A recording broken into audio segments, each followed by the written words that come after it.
आज हम बात करने वाले हैं can breast cancer cause back pain. नमस्ते, मेरा नाम डॉक्टर जय आरनम है।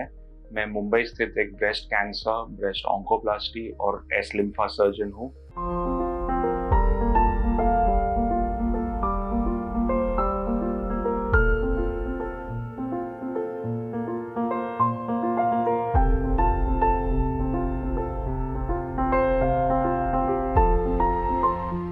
अभी जो ये सवाल है ना, ये बहुत ही एक जनरलाइज सा क्वेश्चन है कि can breast cancer cause back pain.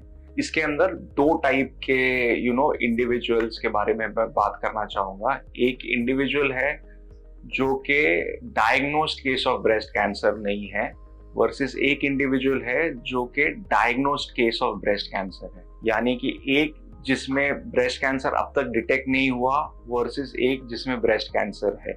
So let's start off with those ladies जिनमें डायग्नोसिस नहीं है ब्रेस्ट कैंसर का, बट अगर वो बैक एक के साथ प्रेजेंट करते हैं, तो जो बैक एक जो ब्रेस्ट कैंसर की वजह से होता है ना, वो हायर स्टेज पे होता है।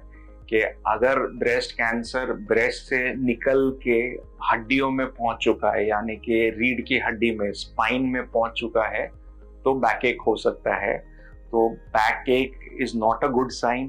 Backache could be a sign of metastatic disease, यानी कि स्टेज 4 कैंसर। तो ऐसे पेशेंट्स में फिर हमें पैलिएटिव फॉर्म ऑफ ट्रीटमेंट शुरू करना पड़ता है। ऐसे पेशेंट में पर से अगर बैकएक बहुत ज़्यादा है, तो अगर वो जो रूटीन ट्रीटमेंट जो रहती है, जो कीमोथेरेपी या हार्मोनल ट्रीटमेंट को रिस्पॉन्ड नहीं करते, तो कुछ टाइम बैक में रेडिएशन भी देना पड़ता है जिससे कि बैक एक थम जाए। वर्सेस अभी दूसरा सिनेरियो जहाँ पे एक लेडी को ब्रेस्ट कैंसर है, डायग्नोस हो चुका है, ट्रीटमेंट पे है और अभी सडनली बैक एक हुआ है। तो इसके भी दो कारण हो सकते हैं। सबसे पहला तो ये कि अभी शायद उनको नई बीमारी उस हड्डी में गई है, इसकी वजह से पेन है। इसके चांसेस थोड़े कम रहते हैं, बट ये हो ही सकता है। तो हम फिर से इन्वेस्टिगेट करते हैं कि बैक का एमआरआई करते हैं, या तो फिर पेट स्कैन किया जाता है, कंफर्म किया जाता है कि बीमारी की वजह से है या नहीं।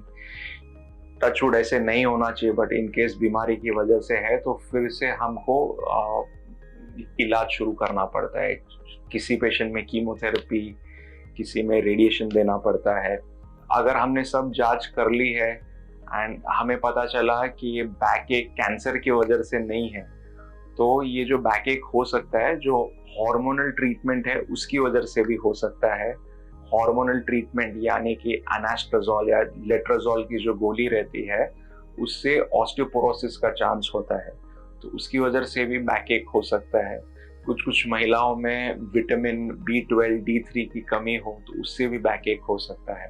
तो ये सब ट्रीटेबल कॉजेज ऑफ बैक एक है जो कि हम अच्छे से मैनेज कर सकते हैं। तो अगर किसी महिला को जिसको ब्रेस्ट कैंसर है और अगर बैकएक हुआ है, तो लाइटली नहीं लेना चाहिए, हमें इन्वेस्टिगेट करना चाहिए। अगर कोई नॉर्मल लेडी है और उनको अगर बैकएक हो रहा है, तो breast cancer is last on the list. हमें जो रूटीन कॉजेज है पहले वो सब रूल आउट करना चाहिए, फिर ही ब्रेस्ट कैंसर की तरफ जाना चाहिए। अगर आपको इस विषय में कुछ भी डाउट है, तो आप नीचे दिए गए कमेंट सेक्शन में लिख सकते हैं। मैं या मेरी टीम आपको संपर्क जरूर करेंगे। Thank you.